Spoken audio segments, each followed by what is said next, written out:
Hey everyone, this is Pete, and welcome back to what I guess you'd call as a series of Atari A to Z spin-offs, in which we're taking a look at the Page 6 public domain library for Atari 8-bit home computers, and also at some point we'll take a look at the Atari ST catalogue as well. Now what we've got here is the actual original physical catalogue of the Page 6 public domain library as of 1989, this particular issue is. And this is a catalogue that you actually had to pay for it. It's 50p. And it listed all the discs available in the library, what was on them, and then you could then order those discs to get either delivered to you, or if there was some sort of computer show going on, you could then pick them up from the Page 6 store as well, from the stand that they were running. So I just want to go through a few things in this catalogue that we've got here, because it's worth taking a look at, and then we're going to take a look at the second disc in the collection, which I'll come to the details of in a moment.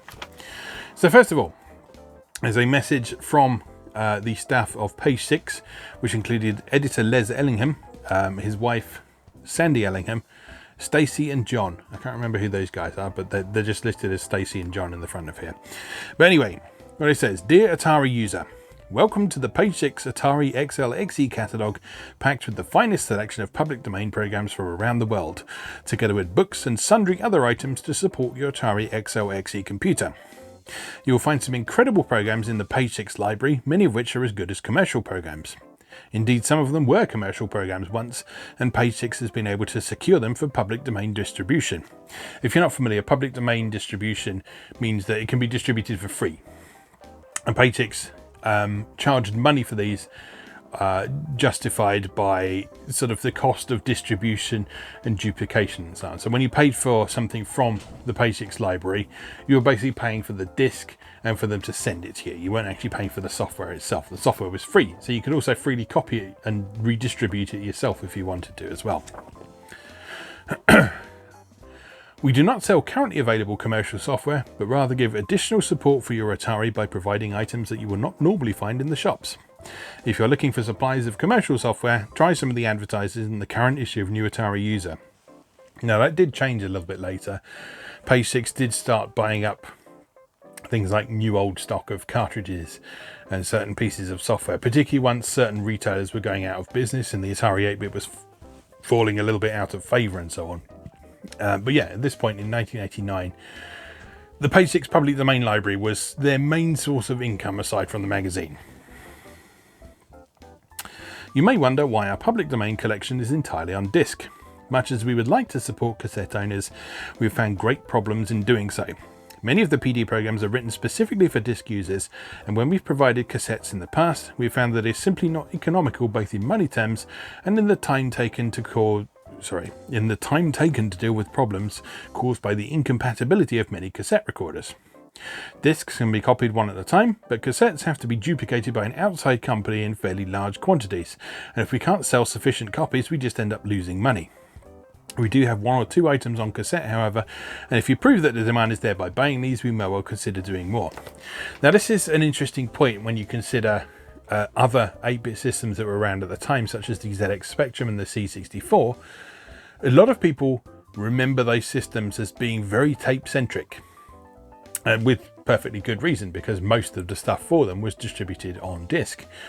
In fact, the Spectrum didn't get a disk drive into one of its later Amstrad models, and it was a very peculiar kind of disk drive that wasn't all that well supported by software publishers in the first place. So pretty much your only option a lot of the time was cassette.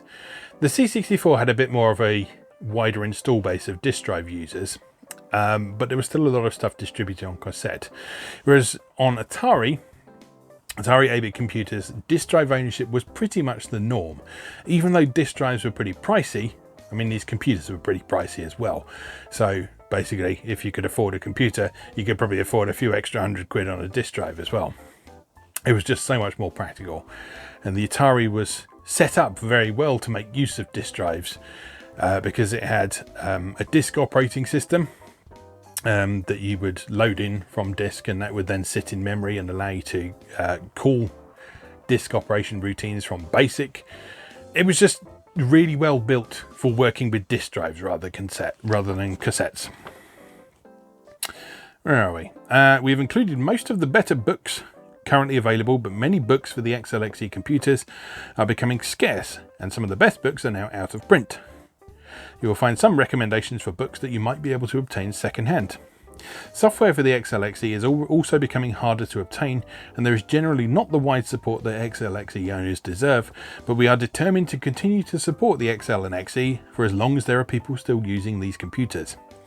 If you have any suggestions as to what should be in future editions of our catalogue, or know of sources of public domain software or books, please let us know. In the meantime, we hope you enjoy your Atari and find something in this catalogue to give you pleasure. So yeah, 1989 was sort of well into the ST lifespan, but there were a lot of people who were still pretty dedicated to using the Atari 8-bit. Some people, out of sheer stubbornness, they didn't believe that they needed a 16-bit computer, and some people just out of sort of practical or financial reasons, they wanted to keep on using this computer that they spent hundreds of pounds on because, you know, it cost them hundreds of pounds. So anyway, the rest of this catalogue includes hefty descriptions of each and every disc that's available in there. And so today we're going to take a look at disc number 2, because we already looked at number 1 a while back. So today we're going for number 2. Disc 2 is just called General.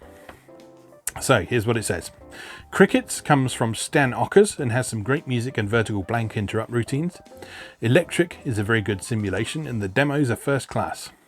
Escape is a graphics demo. Vortex, a GTIA demo, with GTIA being one of the Atari's graphics chips. In Starbase, you protect your base from aliens, while Hypnosis is another GTIA demo. Motie is a strategy game where you defend your empire, followed by Melon, a graphics demo, and Matches, where you must not be the last to pick up matches. It's NIM, basically. In Maze, you must find your way out the fastest, and Trench lets you fly the Star Wars trench. SAS, or SAS, is another graphics demo, as is Stripes. Finally, Simon is the classic match the colours game. So much like when we looked at disc 1, there's a mix of different things on this disc, hence the name General. So there's a few games, there's a few graphics demos, and most of them are written in BASIC so that you can pull them apart, use bits of them in your own programs and all that sort of thing. That was part of the joy of public domain. It was all just there for the taking, basically, whether you just wanted to get some free software or if you wanted to learn something from it as well. So anyway, let's go take a look at disc 2 of the page 6 public domain library. Okay, welcome back once again to the page 6 library for Atari 8-bit. The page 6 library consists of programs collected from users and user groups in the USA, Australia and Great Britain, and to the best of our knowledge, all programs are in the public domain. So, they corrected the text on this first disc that was on the first disc. And as you can see, the menu system is the same. It's remained standard for most of the page 6 library's lifetime. There's a few discs that use a slightly different menu program, but most of them use this one here. Alright, as before, we've got the same options. We've got Continue, which takes us to the next page. Basic, which just takes us to Basic. DOS, which takes us to DOS to run any machine code stuff, which I don't think there is any on this one.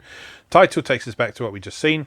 And then our first actual program is Crickets. This is a game by Stan Ockers. We've mentioned Stan Ockers on the series a few times before. He was considered as sort of a master of public domain software, if you like. So he wrote a lot of programs for user groups and newsletters and magazines and that sort of thing. And they were always of very high quality, often written in BASIC, so you could learn a lot from them. Later on, he switched to the programming language Action, which was a lot faster and a bit more flexible than BASIC. But because it was something you had to purchase, not everyone had access to it. So most magazines didn't make a point of supporting Action. But Stan Ockers was a big believer in it, so he wrote some of his later stuff in Action. This is all written in BASIC, I believe. So here we go. Select difficulty or fire. Right, so this game is called Courting Crickets, and it's a bit like Frogger. So your aim is to get to the top of the screen, and the lovely pink cricket who awaits you, and ideally not get hit by falling boots from your rival in love.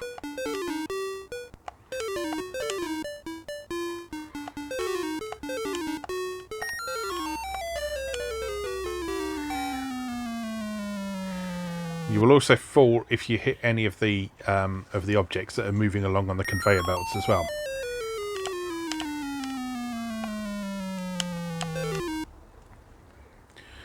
The peculiar control scheme in this... Oh no! Peculiar control scheme in this, you have to push a direction and then the fire button to actually move. So just pushing up by itself doesn't do anything. Just pushing the fire button by itself doesn't do anything either. You have to push up and then... or down, as the case may be, in order to commit to that movement. Alright, there we go. So that means we've delivered the first of several gifts to our lady friend up there. We'll have to go back down to the bottom and get the next gift. And just repeat the process.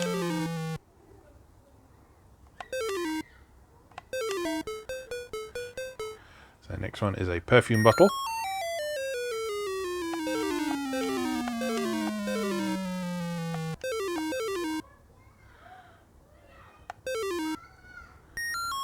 Keeping an eye on the rival.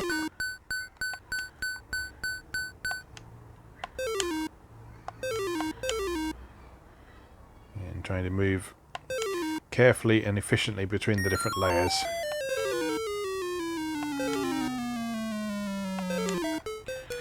Okay, next one is like a, I think it's a brooch or something. I always thought it looked like a Jammy Dodger biscuit. The most delicious of the gifts you can give your loved one. There we go. And onward.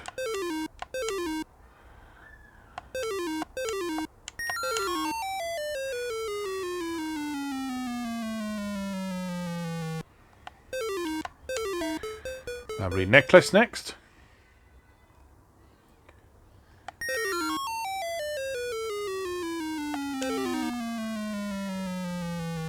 So as you can see, this is a really simple game, but it's a good example of Stan Ockers at work.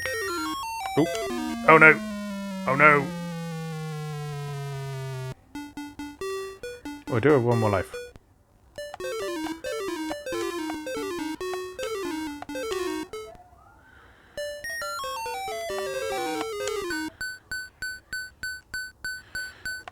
So he was great at producing games that ran in BASIC. Nice colourful graphics that played well.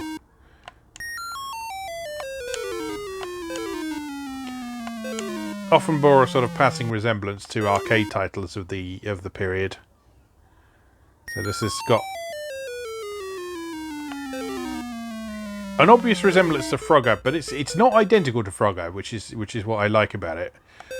I remember always liking this game back in the day, because this is one of the discs from the Page 6 library that we actually have. I still have the physical disc of this particular installment of the library.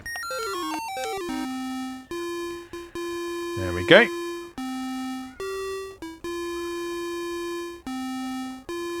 And so they live happily ever after. And press start to dragon. It then appears to go through the... Oh, it doesn't go through the entire initialization routine again. Let's just see what the different difficulty levels are like. So we can go up to difficulty level 6, 7. So 7 in total. Let's have a go at level 7. Just see how hard this gets. So there's no score or anything in this. It's just a game that you play to try and beat, basically. Oh, dear Lord. Right. Watch this. Watch this. My mad courting cricket skills. Nope.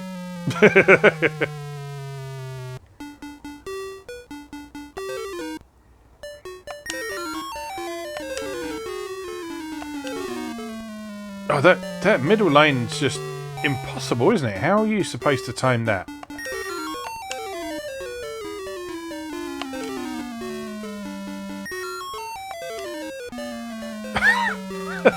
That's ridiculous. That is ridiculous. I put it to you, Stan Ockers, dearly departed as you are, sadly. that you did not playtest level 7.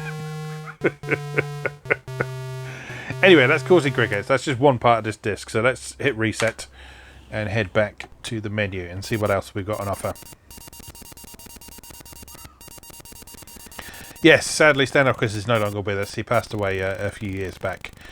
But he's one of those people for whom his legacy is still felt by people who are involved in the Atari community, because they remember his contributions to the scene back in the day, and discs like this help to celebrate his work. Alright, next up we have Electric. This was like a sort of simulation game, as I recall, so I can't promise we'll get anywhere with this, because I'm not terribly good at sort of management sims, strategy games, that sort of thing. Do you need instructions? Yes, I most certainly do.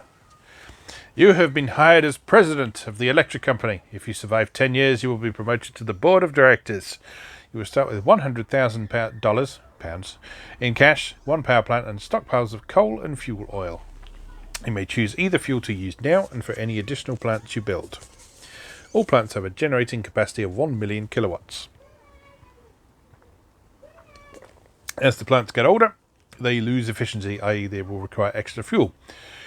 They may be brought back to peak efficiency by remodeling. Coal tends to yield more kilowatts per dollar of fuel, but coal plants cost 50% more to build. Management of fuel supplies is crucial because there is a lead time of 1 year before it arrives. Coal ordered in year 4 is not delivered till year 5, so a close eye must be kept on fuel stockpiles. Inflation affects the cost of almost everything encountered, from fuel costs to damage caused by disaster or judgment error.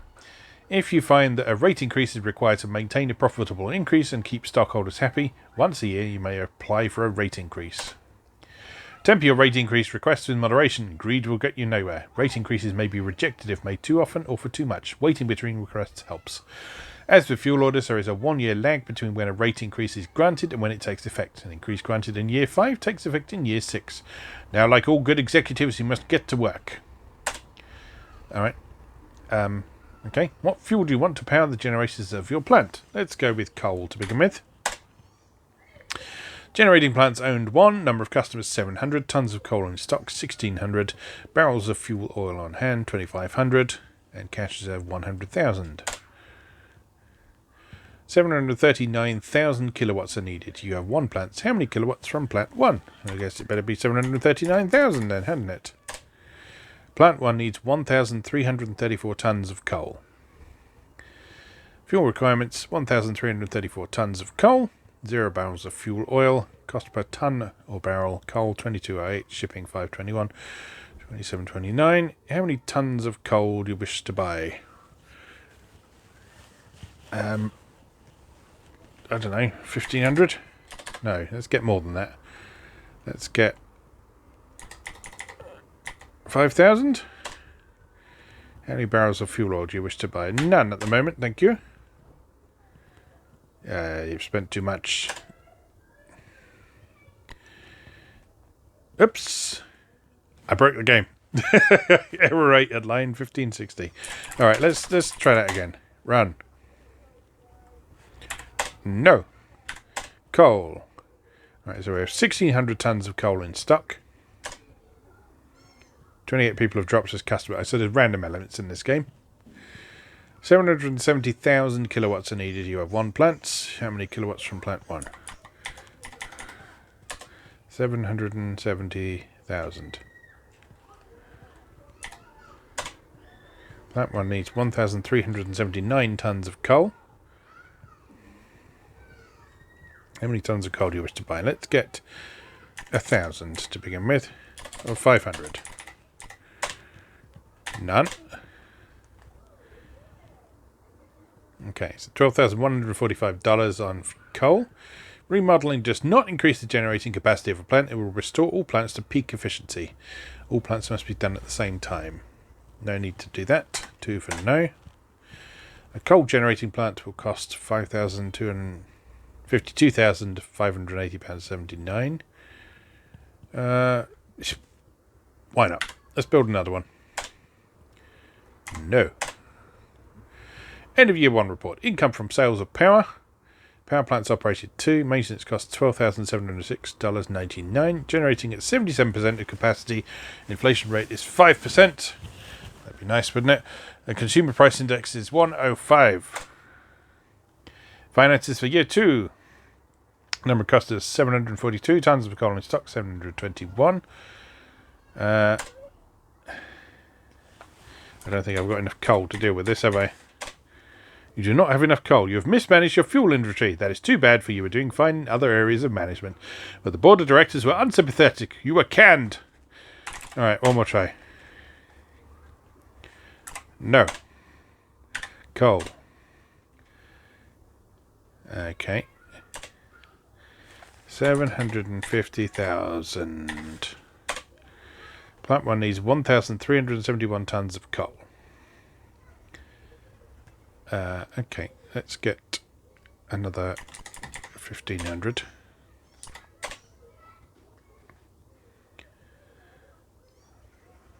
Okay. No, for now. Let's build an oil plant this time. No rate increase. Okay.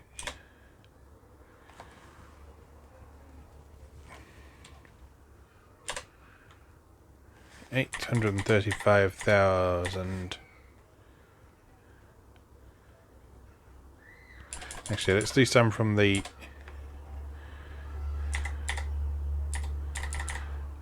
oil plant. Plant 1 needs 757 tons of coal.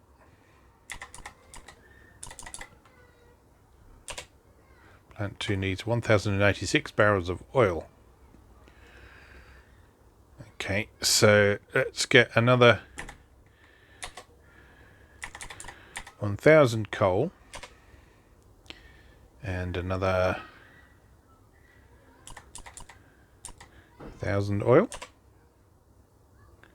I think that's supposed to buy money, isn't it? No remodeling. No additional plants for now. Yes, let's go for a rate increase. It has been 2 years since you had a raise. Customers are currently paying 5 cents per kilowatt. How much do you wish to charge per kilowatt? I don't know. 8 sounds fine. The rate increase you requested has been denied. No increase is allowed.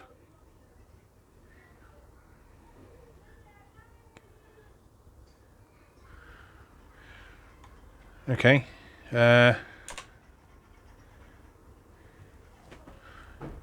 I don't have much money left.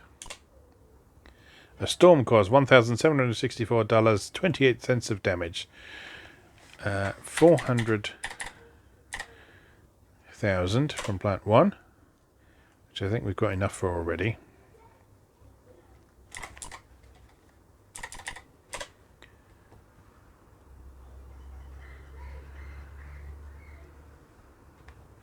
I haven't got to buy any, because I'm reckless like that.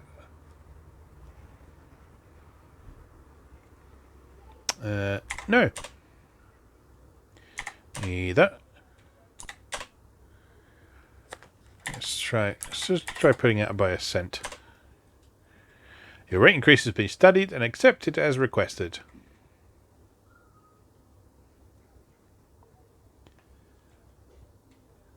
Okay. Actually made some money.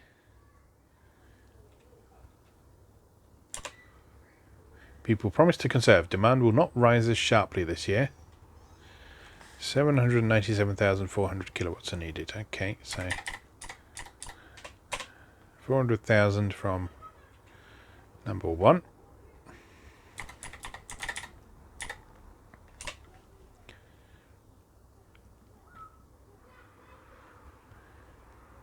Okay, let's buy 1,000 coal and 1,000 oil. I don't have that much money. Oh dear. Well, then we'll get some income, won't we? So no remodeling. No new plants. No.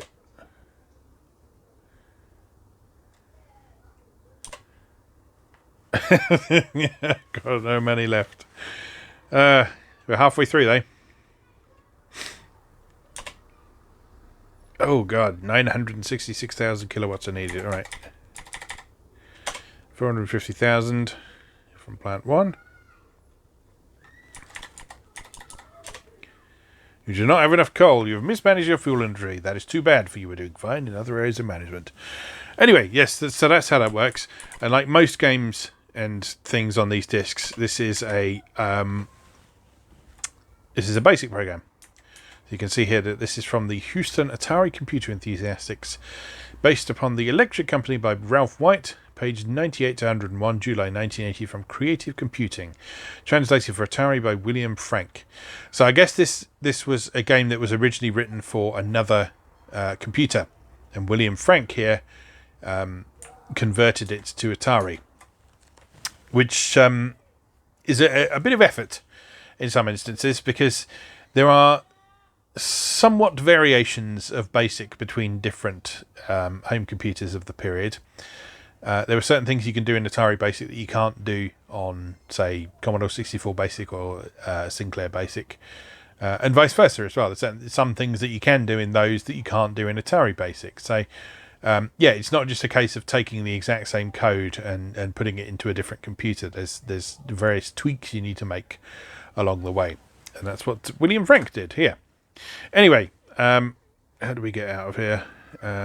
Break. There we go.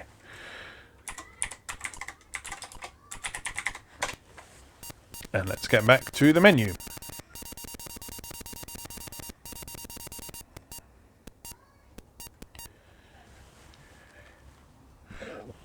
So yeah, that wasn't bad. Not much in the way of frills, but you know, games of that kind at the time didn't really come with a lot of frills.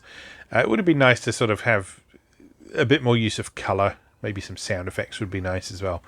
Anyway, onto Starbase, which I remember being one of my favourites on this disc. This is a very simple little game, but it's fun. Starbase 13, The Last Stand by Mark Lewis Baldwin.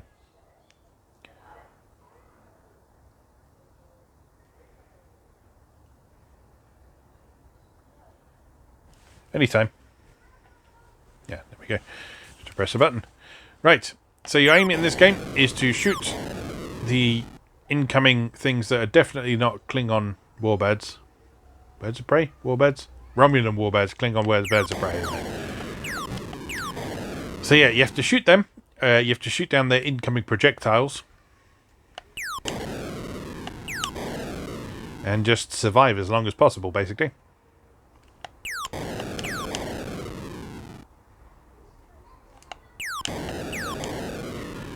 So all you do in this is you just push a direction to aim your guns in that direction, and the fire button to fire. And as you can see, you can shoot down projectiles separately from the ships. The ships are also equipped with cloaking devices as well, so you see if you don't shoot them down quickly enough, they'll just disappear for a moment, and you cannot shoot them while they are cloaked.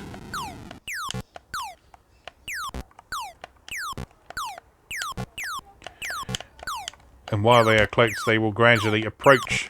So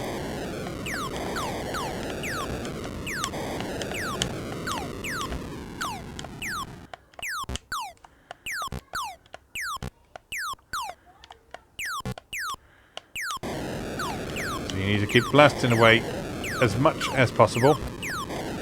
Destroy all the ones you can as they gradually get closer and closer to your starbase.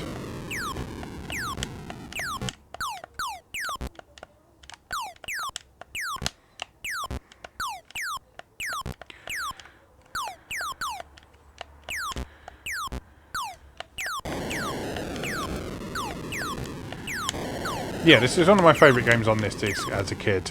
It's a really simple idea, but I think it works quite well.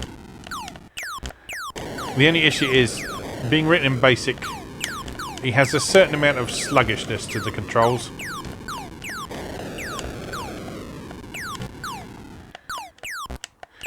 Because when you're writing a game like this in BASIC,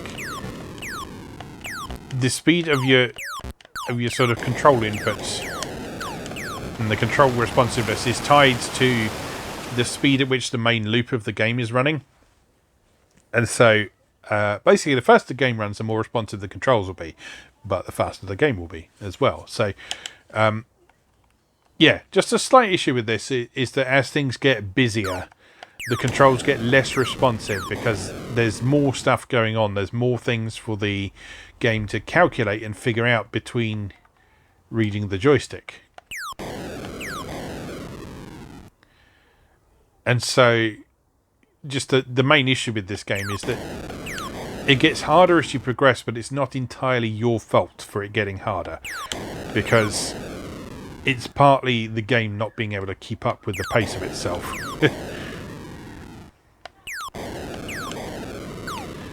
But that aside, this is a perfectly solid little arcade-style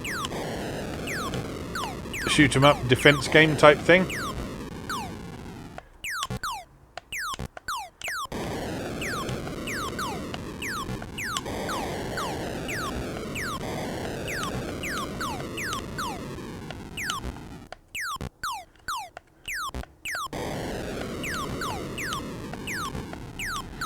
Plus, I always found it quite funny that when you point the laser down, it looks like the Starbase has a little cock and balls. Especially with the colour they chose for it. That had to be deliberate. It had to be deliberate. It just had to be deliberate. It's a game about a Starbase pissing on Klingons.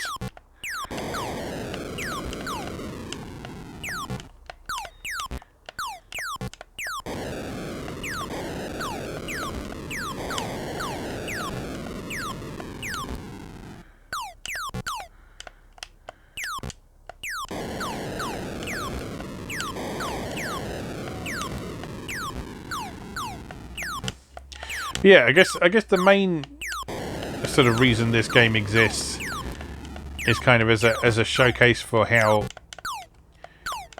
certain graphics modes work on the Atari. So this will be running in one of the sort of pixel-based graphics modes.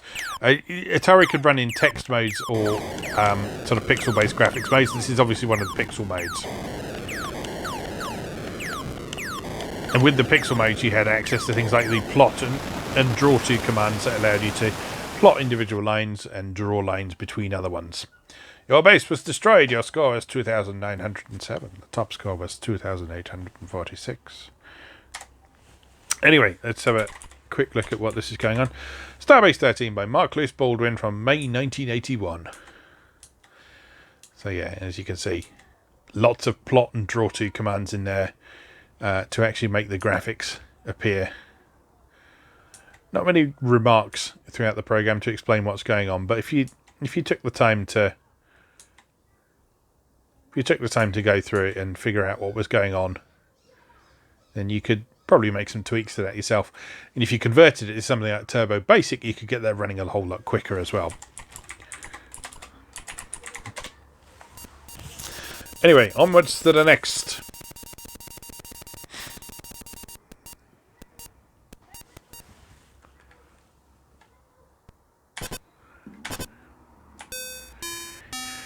Right, next up we have Motie. Now, despite the name and despite what it's going to attempt to convince us with its instructions, this is actually just a conversion of the board game Hare and Hounds, which is notorious for being a game that is solved, if I remember correctly.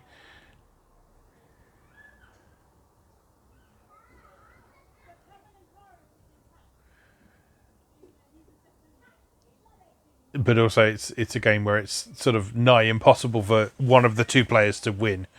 Motie, select one player, option instructions. 3 Guardian starships protect the human empire from attack by a Motie vessel. There is only one player. The computer moves the Motie ship. 2 players alternate using stick number 1. The Guardians can't move down screen while the Motie vessel can move any direction alongside the indicated starship lanes. Moves are to adjacent empty positions. Guardians win if the Motie is trapped, has no legal moves. The Moties win if 15 turns have elapsed, if there is a 3-time repetition of position, or if their vessel reaches the lowest position. So yeah, this is straight up the Hare and Hounds, with the Motie being the hare and the earth ships being the hounds. So what you do in this game is you pick one of your ships and then you move it, and then you get a funky little graphical effect.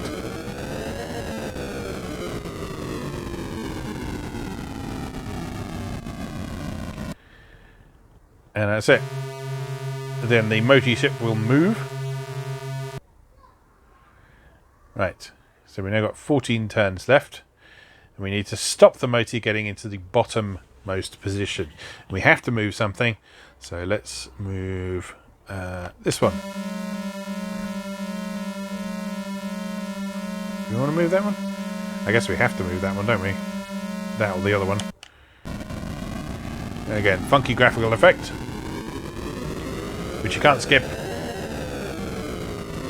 because they really wanted you to see that they were capable of doing this effect. And then the Motie ship will move.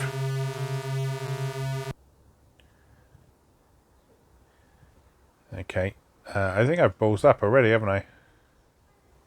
Because he's just going to go into the bottom space now. So I can't go there.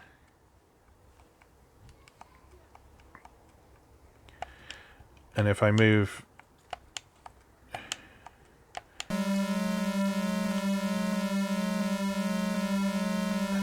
that one there, can I not even move that one there? Yeah, I've messed that up already.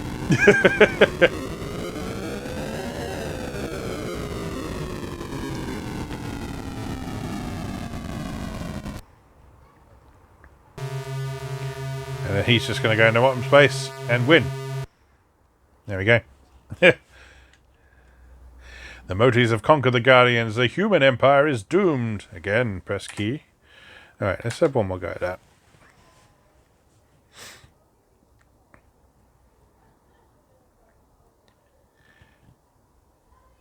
I feel like he started like way down the board in that first attempt, which is why we had such problems. Strange. Anyway, okay, so let's...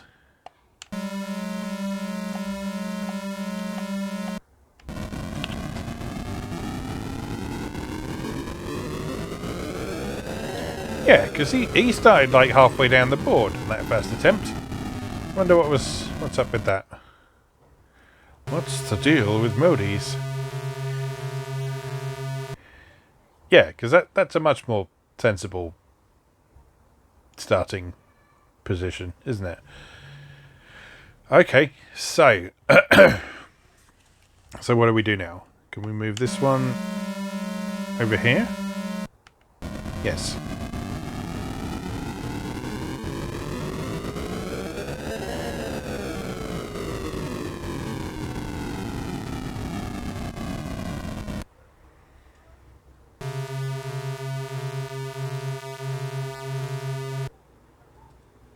I've got weirdly vivid memories of this game for some reason.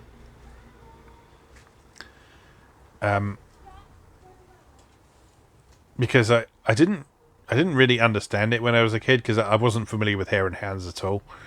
But I found sort of like the simple presentation of this oddly appealing. Like particularly the sound effects and this warp sequence here, I found quite appealing.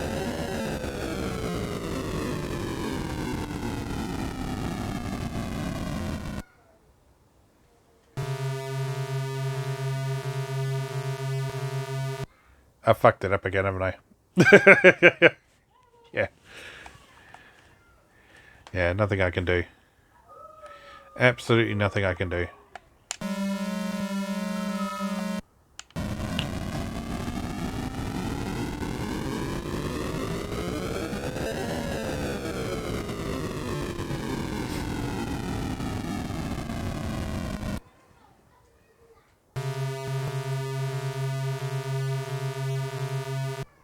And there he goes. Loser. So yeah, I won't put you through my strategic deficiencies again. Let's just have a quick look at this. Oh, it's by Stan Ockers again.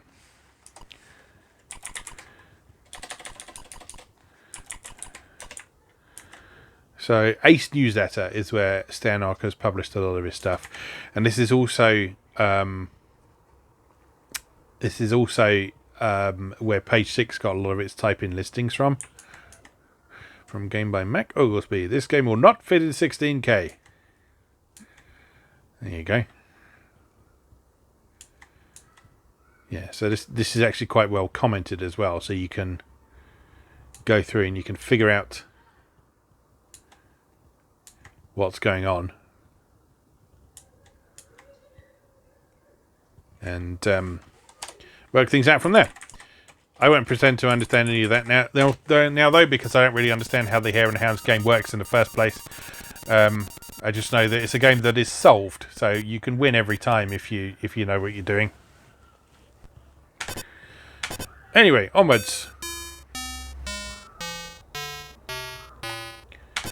On to matches, which, as I mentioned in the intro, just let a little bit more light in. This is a variation on Nim, the simple game for 2 players. How many matches? 296. Let's have 26. So there are 26 matches. Do you want to move first? Yes. There are now 26 matches. How many would you like to take? Let's take 5. Don't cheat. Try again. Oh, that's right. I think you can only take 1 or 2. Let's take... Can you take 3? You can take 3. My turn, I'm thinking. He's taken 2. How many can I take? 5? Don't cheat. Try again. 4. Okay, so you can take up to 3 matches at a time. And your aim is to not take the last one.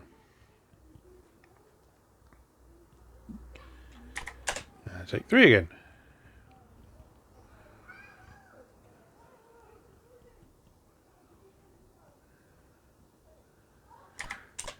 He's being canny. It's all down to these last few ones. There are now 9 matches. I will take 3.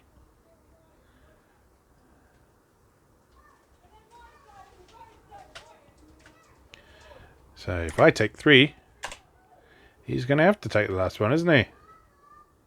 Oh.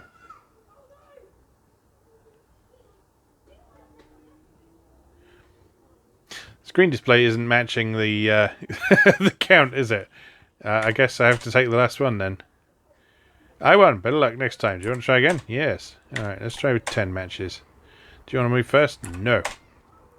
My turn, I'm thinking. Alright, there are now 9 matches. I will take 3. I wonder if I confused it with all the illegal moves at the beginning.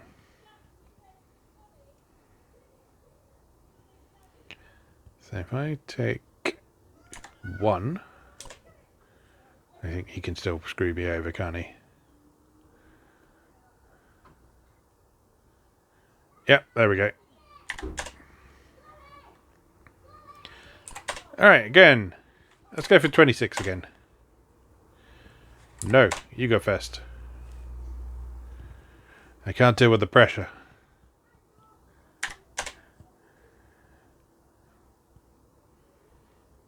Alright.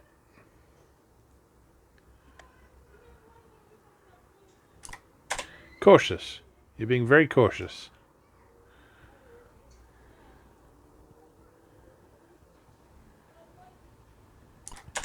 Come on now.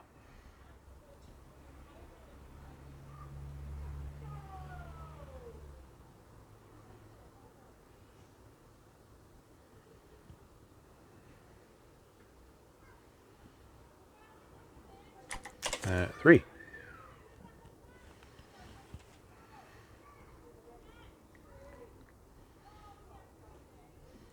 Ooh, now you're trying to be sneaky, eh? I'm going to take 2. That clearly only took 1 off the screen there.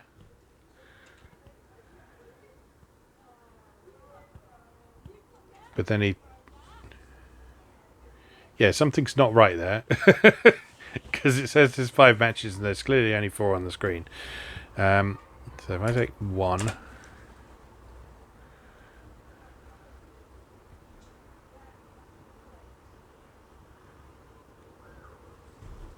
Yeah, something's terribly wrong with this program.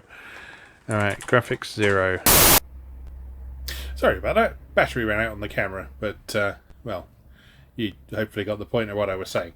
Anyway, let's move on to the next. So on to the next page now. And it's time for Trench, which is a gratuitous Star Wars rip-off game, of which there were many around the time. I seem to remember quite liking this one back in the day. Star Wars, Attack on the Death Star by David Plotkin. Not even trying to hide it. I remember quite liking this one back in the day, but revisiting it more recently, it shows its limitations a fair bit. Destroy the 5 oval ports while fighting off TIE fighters. It's very much trying to channel... what's it called? Star Strike on the Intellivision, or whatever the 2600 equivalent is called, which itself was a complete Star Wars ripoff. The screen will clear for about 2 minutes. Please stand by. That's how you can tell this is a basic program, because it's going to take some time to process things in the background. I'm going to sneeze. Excuse me. Yeah, it's going to take some time to process things in the background, and to speed that up, it has turned the screen off with a poke of 0 to memory location 559.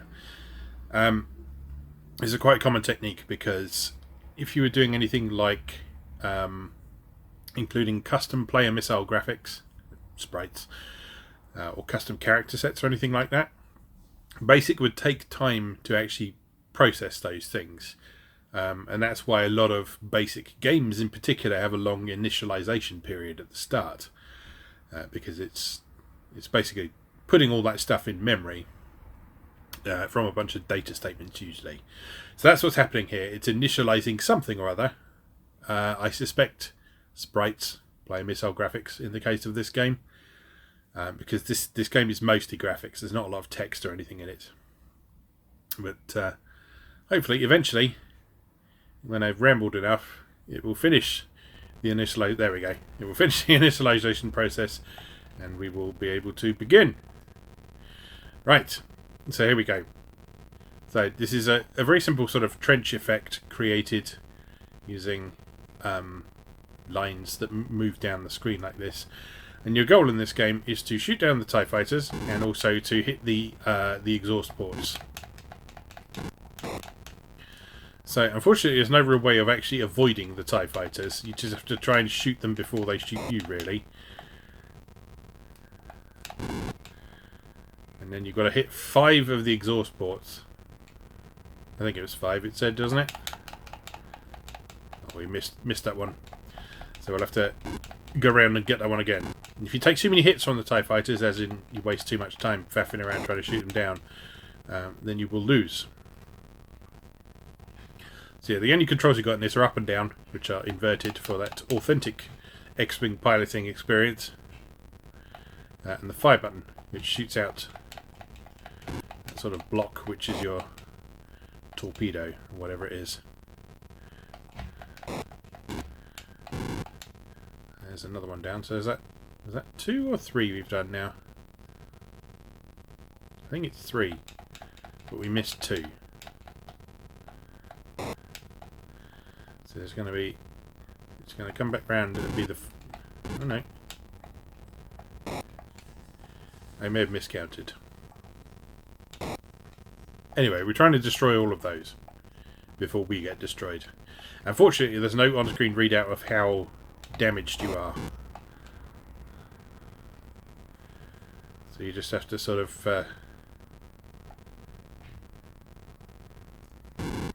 guess. Oh, there we go, I've done it.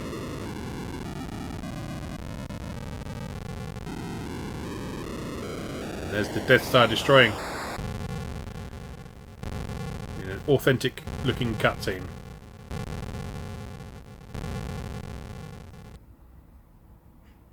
There you go. Congratulations, you have destroyed the Death Star. To play again, press fire. I don't think I will.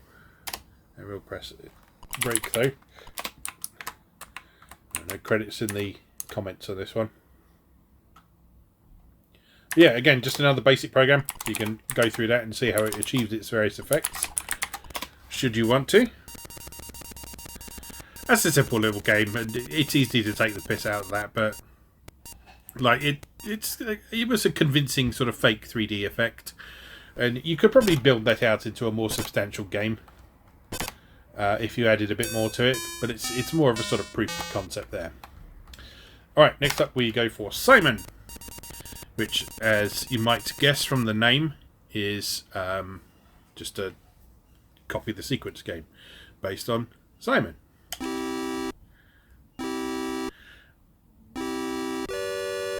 And you play this by pushing the directions on the joystick that correspond to the colours.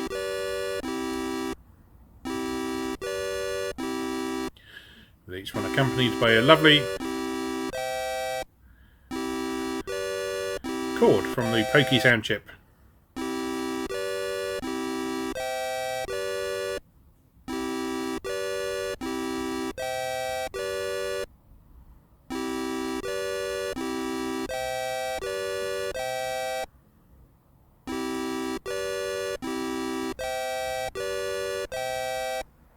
And that's all this is, basically.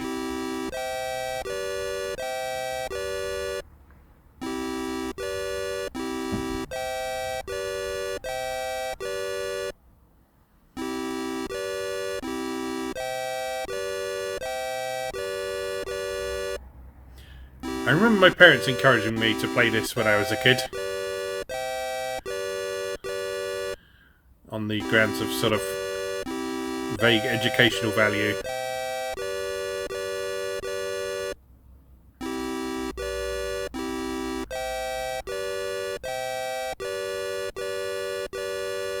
And I suppose it does have value for helping to develop your memory.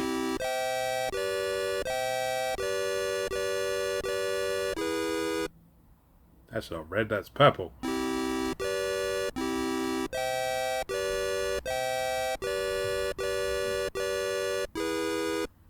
I suspect what we're seeing there is something that was written with the NTSC palette in mind. I wasn't paying attention to that one.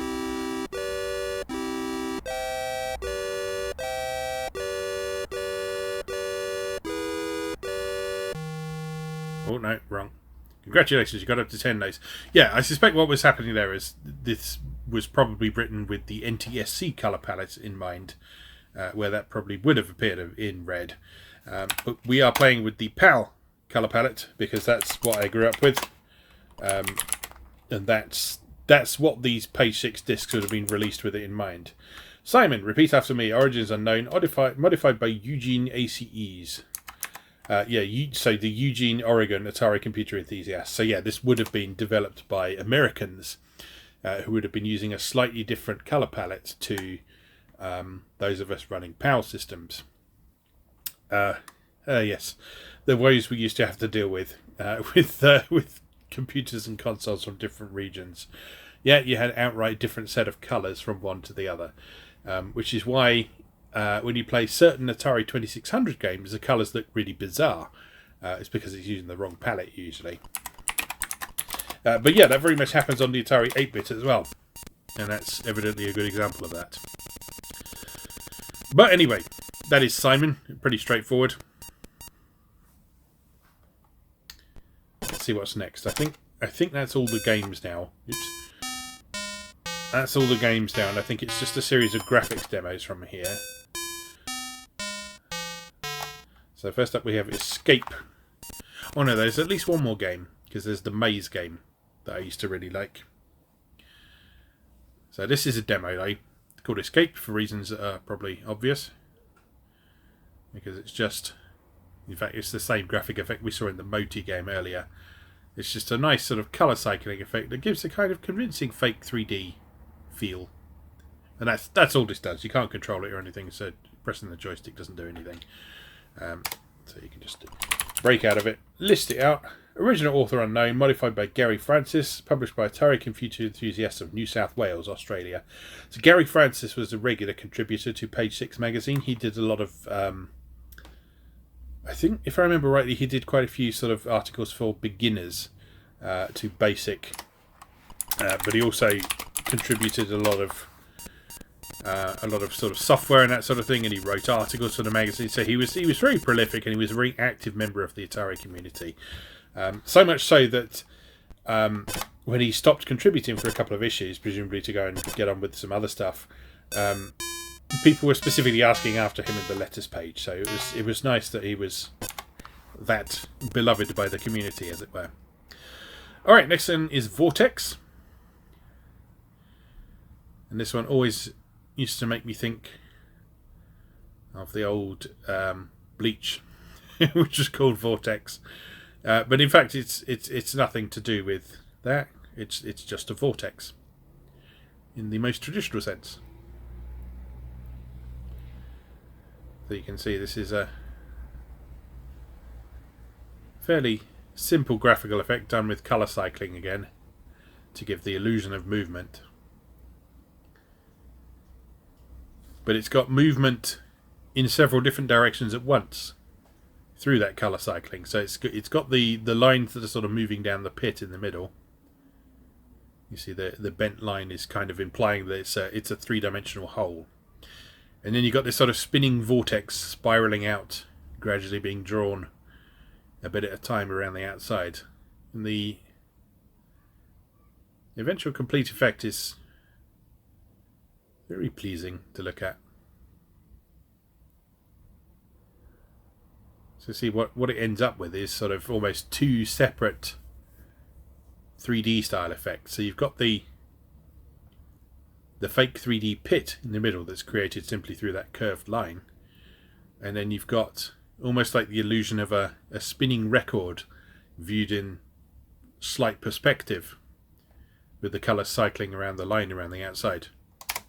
So again, I suspect Gary Francis, yes, Gary Francis Grinhole, this is also known as.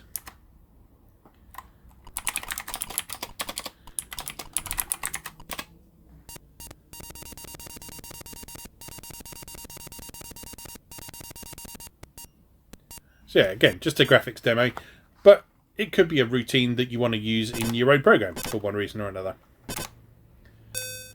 Onwards to Hypnosis, which is another demo.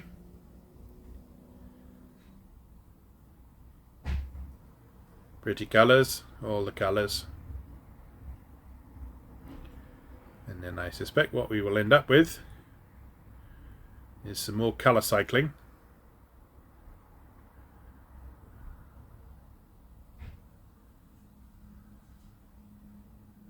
There we go, isn't that lovely?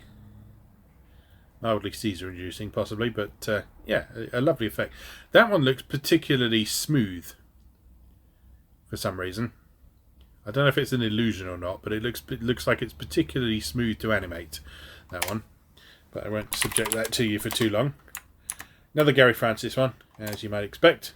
It uses some machine code routines in that one. You can tell by that command on line 90 there. So anything like x equals USR address, that was calling a machine code routine. So that wasn't created using just BASIC. There was a bit of cleverness in there as well.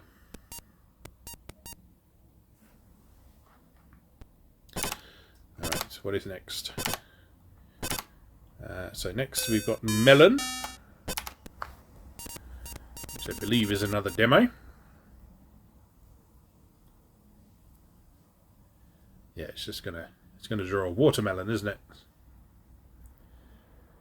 Again, using those multiple shades of colours, which is,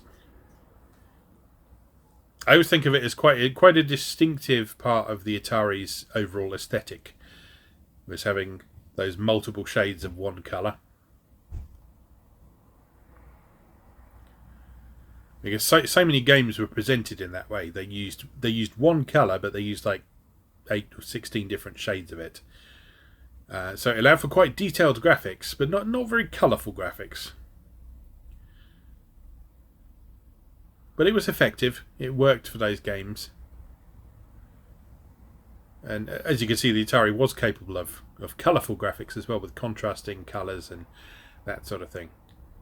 So yeah, that just draws a watermelon. But again, Gary Francis, quite a short little one, that one. Don't see any machine code in there. So that's all done just using the built-in drawing commands and Atari Basic.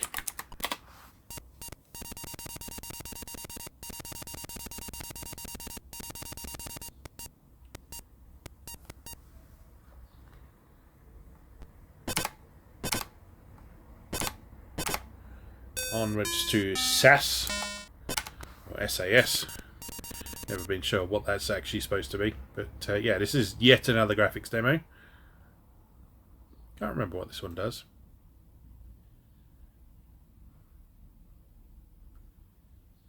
It's another colour cycling one to give the illusion of movement.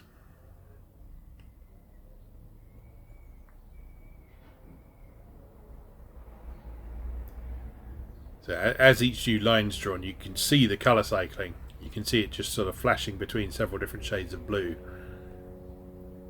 to create the overall effect. So in this case, I guess it's creating a sort of almost like a tube that's sort of viewed from a slight angle.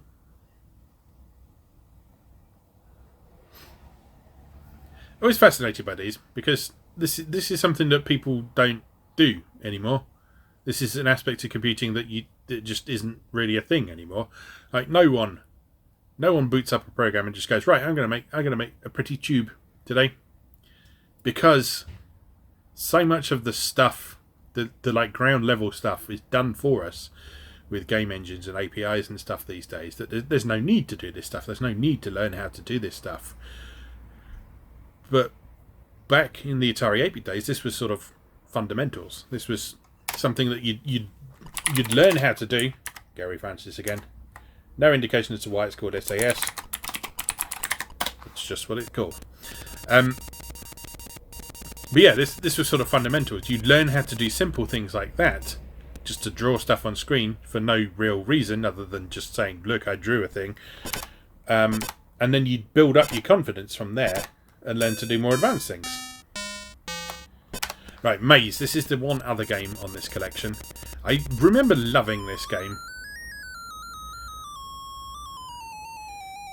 It's really stupid simple, because all it does is it randomly generates a maze, and rather excitingly, it generates it in front of you, so you can watch it creating the maze. And it's quite funny when you see it stop to think.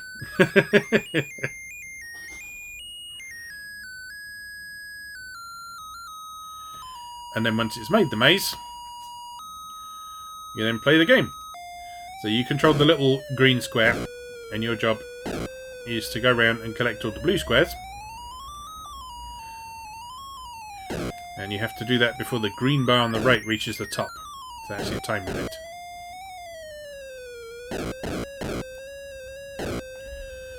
And that's it. But again, it's just a sort of interesting proof of concept about how you can randomly generate a level and then build a game around it.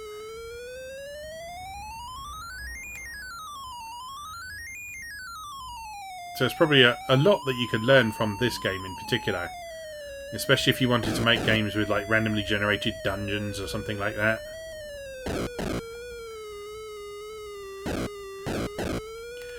And there's things like counting how many things are left on a screen, timing things, all sorts of stuff like that. How do we get out of here? And of course, sound. And our little green square singing as we wander around the screen. And there we go. You hit 100% of the targets in the allotted time. Press the fire button to start a new game. And then it just does it again. And that's it. There we go. So, Maze Search by David Bulk. Downloaded from Mailbox 80. Don't know what that is. Presume a BBS of some sort. But But yeah, if you wanted to go through and see how it does things, again, just surprisingly short program for what it's doing. When you consider that it's randomly generating things, and it does that all in like 106 lines of code or so, which might sound like quite a lot these days, but in Atari basic terms, that's a pretty short program.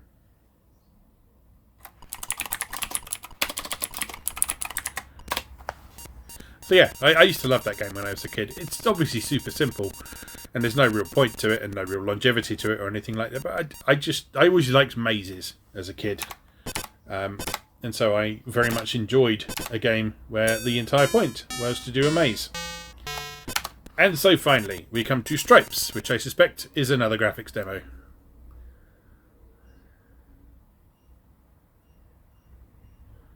Yes, indeed.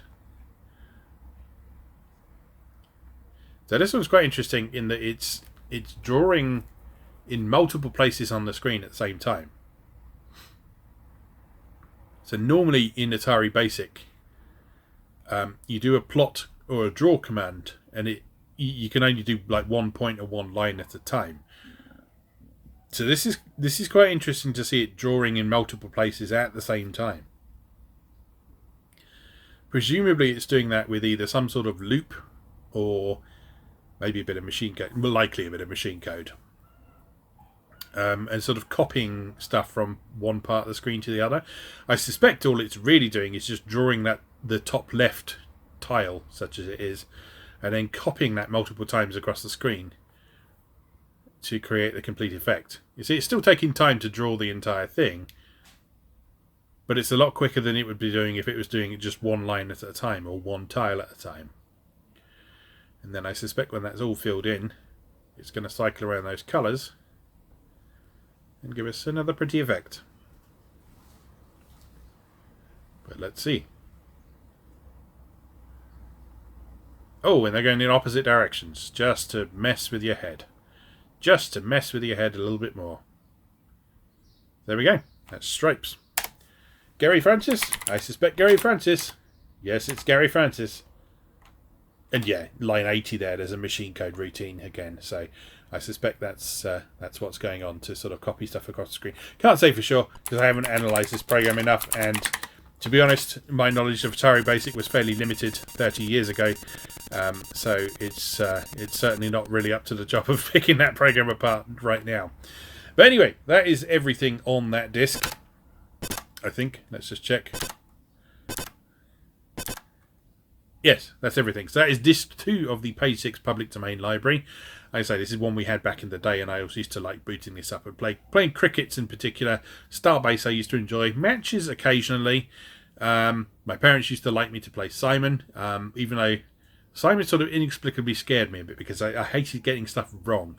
Getting stuff wrong in games like Simon always really frightened me. It was really odd, but in retrospect, there's probably something to do with being on the spectrum, which is something I only learned about myself a few years back. But in retrospect, stuff like that makes a lot more sense. But anyway, that's something to talk about another day, I'm sure. For now, I'll just say, as always, thank you very much for watching, and I'll see you again next time.